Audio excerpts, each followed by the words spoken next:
Hello my friends, welcome back to my channel. Okay, we have another what I read last week, what I'm currently reading, and what I plan to get to next, as well as a little tiny book haul. So let's go ahead and talk about the first book that I read. So I read 3 books this last week. I just finished one today, so I'm including it. So the first book that I finished is Between Two Fires by Christopher Buehlman. So this is a historical fantasy, horror, historical fiction. It's really kind of like crosses those subgenres, and it's basically about, it's set in like 1340s France during the time of the Black Death, and we follow a disgraced knight, a young girl, and a monk. So we're following, oh my gosh, the sun just came out. Am I gonna have to move? Maybe. Hi, I moved. Sorry. It's afternoon, Friday, people are coming home. I wanted to get this filmed before the evening starts and the weekend starts. So the lighting is not ideal. But anyway, okay, Christopher Buehlman, Between Two Fires. So we are following these 3, and basically in the beginning we have our knight Thomas, who saves the young girl, and then she joins him and they start traveling on some type of a quest, and we're not entirely sure what the quest is that they're traveling for in the beginning. And then they end up meeting up with the monk. And so for most of the book, we see just these sort of almost isolated events as they're traveling to their final destination, which, again, we sort of think we know why they're traveling, but we're not 100% sure. And so that was kind of an issue for me, is that I felt like we had a lot of these isolated incidents where we have maybe they're fighting a monster, because there's also monsters in here, and demons. It's not just the plague that they're after. And in that way, it kind of felt a little bit almost like I read a review, somebody said it reminded them of like a D&D campaign, and I think that that's exactly what it feels like, where they just go on they're on this journey, but they end up having to defeat and battle all of these other things. Sometimes it's demons, monsters, sometimes it's the 2 of them, sometimes it's people, and in that way the plot felt disconnected, and I didn't really understand, like, what's the greater point that's happening here. There also is, like I mentioned in last week's video, the main character Thomas, the disgraced knight, he really has a very crude and crass inner dialogue, and the way that he speaks and the way that he thinks, there's constant references to what he thinks about women, and in just very like gross ways that felt very stereotypical of a male writing a male's point of view. And I just don't like that, and so that was kind of a little bit, I don't like that for personal preference reasons, but I also feel like it's weak writing because it's too obvious. We don't have any nuance around these characters, so that was my initial first impression, especially when you contrast that with the young girl who is overwhelmingly pure, innocent, naive, as you would expect a very stereotypical male to write a woman in fiction, So that kind of cost points in the beginning, but it didn't take me long to realize that that was definitely deliberate, and when I suspected that this author didn't really understand how to write nuance into his characters, I quickly realized that he actually is writing with a lot of nuance, and he just puts this mask around, Thomas, and allows him to really be crude and crass to drive home the point that he is a disgraced knight. Now, I will say that I've heard this similar complaint from other women readers who have read The Black-Tongued Thief, which is also by Christopher Buehlman, so I'm not sure if this is just something that this author tends to prefer to do, but I don't enjoy that. I don't know very many women who really would enjoy reading that point of view for very long. So that was really something that was hindering my enjoyment, even though I understood the device, and I do feel like the author does understand nuance, and that was just really shown to us as we're watching their whole progression. I still didn't enjoy reading that, Another thing that I feel like was kind of lacking in this book, if it's going to be described as a horror, something that I think horror novels do really, really well and that communicate that feeling of horror to the reader, is when the characters have this realization of horror. Whatever's happening to them, they have this realization, and the way that the author writes that by showing us how that character feels is how they communicate this is a horrifying situation, and that's what creates fear in the reader.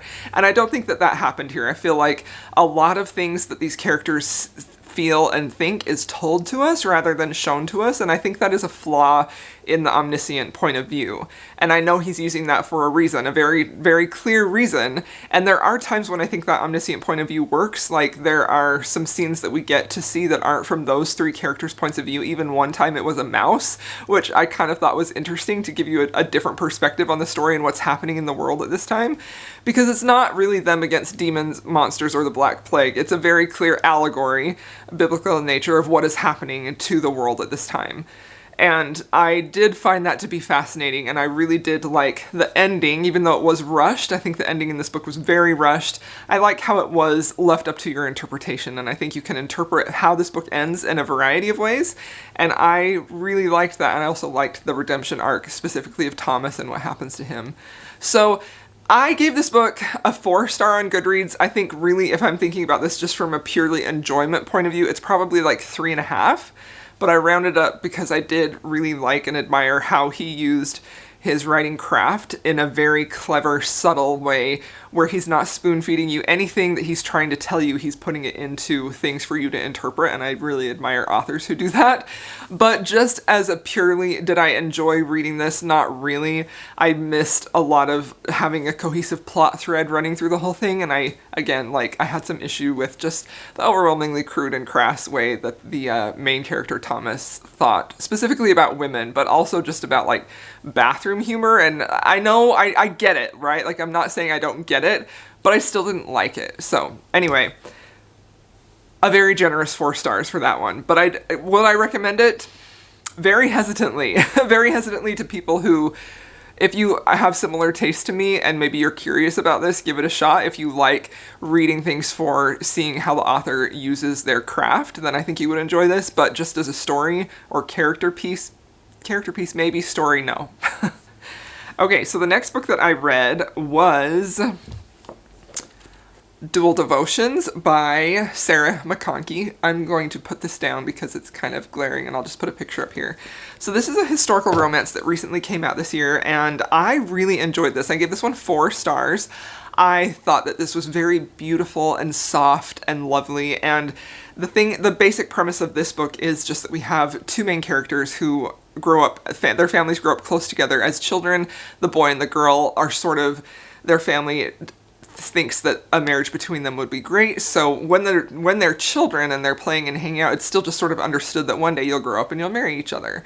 But when they're children, tragedy strikes where the boy's father gets caught in trouble and gets thrown into debtor's prison, him and his wife, and then the family is basically destitute. So from that point on, the girl's family and everybody else in good society basically shuns that whole family and is like, we will never have anything to do with them again. So as years pass and they grow up, and, you know, the boy comes back and he has started to, you know, he's paid off his father's debts. He's gotten him out of prison. He's trying to make a name for himself. He tries to come back and make a place for himself in society and hopefully win the love of the girl that he has had a torch for this whole time, only to see that society still wants to keep him outcast, and her brother doesn't want her to have anything to do with him. And it's just, he's a little bit heartbroken about that. So he very slowly starts to try and win her over and have opportunities to be with her where they're not being watched or where her brother won't see them, and in a way that doesn't feel salacious but adds a little bit of a forbiddenness to their relationship, which is really, really fun. But the thing I really enjoyed about this the most is the hero. He's so earnest, and he has this, he's pining for her. He's been pining for her for so long, and there's so much about him that feels like he's not good enough for her. You know, he really has that classic type of a hero where he thinks the heroine is too good for him in a way that is very charming and very sweet and very appealing, you know, as a reader. Like, I really enjoyed him as a hero. There are scenes where he goes out of his way to be a good big brother to her little brothers because her big brother kind of was a jerk, you know, and those are just very sweet, and those really help to win him over to her. But the only downside of that is that I don't really feel like she was a good match for that. Like, there were a lot of moments where she was all too willing to go along with society and say, no, he's actually not good enough for me, I can't be seen with him.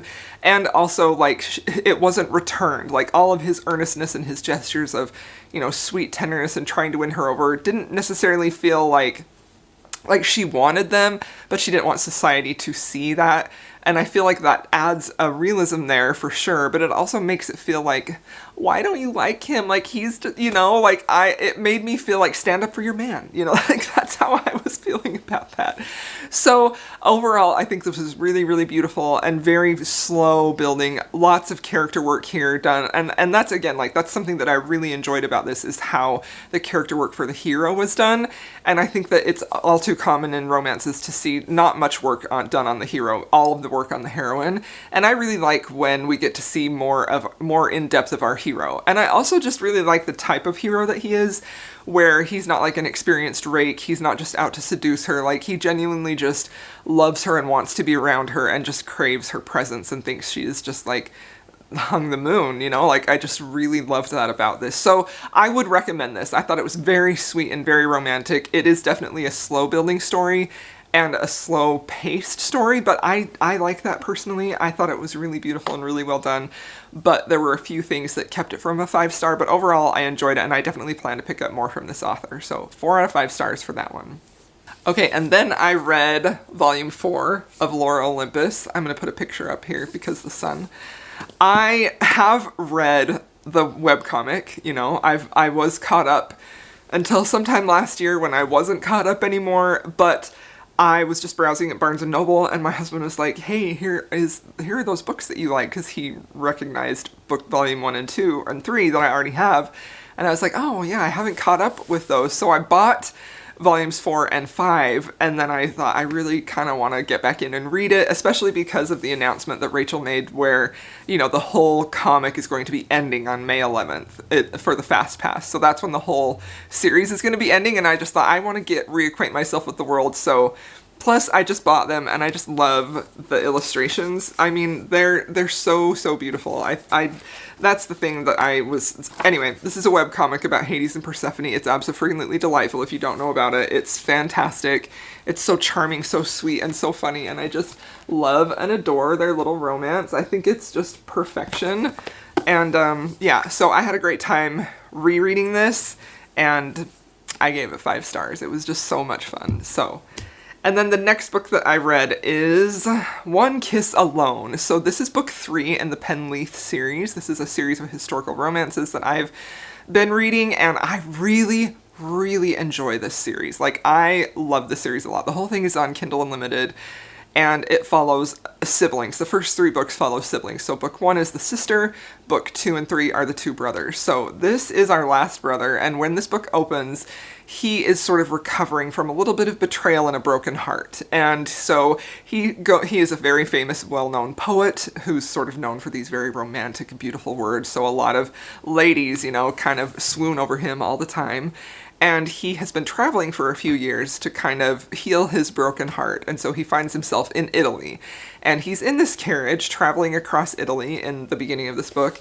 And he sees this Italian woman enter the carriage as well. And he is just overwhelmed with her beauty.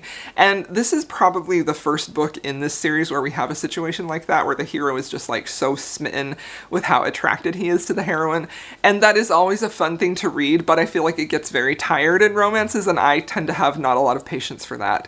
I really liked it here. I think it worked really well, specifically because of how he was so attracted to her and so drawn to her, but it wasn't just entirely only about her physical appearance and specifically about what that made him feel or think, you know?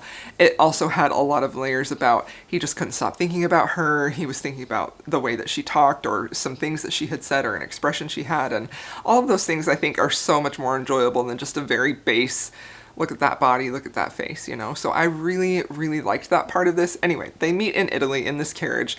He starts talking to her, she's talking to him, when all of a sudden they are overtaken by highwaymen and they're robbed. Now, Ethan, the hero in this, has a gun, a pistol in his, you know, waistband, and he's thinking to himself, if I can just get a moment, I can save us. And so he sees his chance, his opportunity, and he whispers to the heroine, you know, get behind me. And so she does, and lo and behold, she takes the pistol out and aims it at our hero. She was in on the highwayman situation the whole time. So he ends up escaping, of course, but his heart is further damaged, and he feels a little bit more betrayed than he did before. But he cannot stop thinking about her so much that he ends up writing a poem about her. and a few years pass, and they end up meeting each other once again. And we end up understanding why our heroine was part of the Highwaymen, and how complicated her life actually is, and how she doesn't really feel like she has any freedom and her choices aren't her own. And they end up falling in love. And it was just really a beautiful thing to watch them fall in love, and to see this woman who is probably one of the first women in this series where she is a little bit hardened on the outside and not very quick to trust. And so watching her very slowly start to trust Ethan was just super beautiful, and I loved watching them fall in love. I thought this was very sweet. But I did still give this 4 stars. Now, in this series, I gave the first one 4 stars, the second one 5 stars, and the third one 4 stars.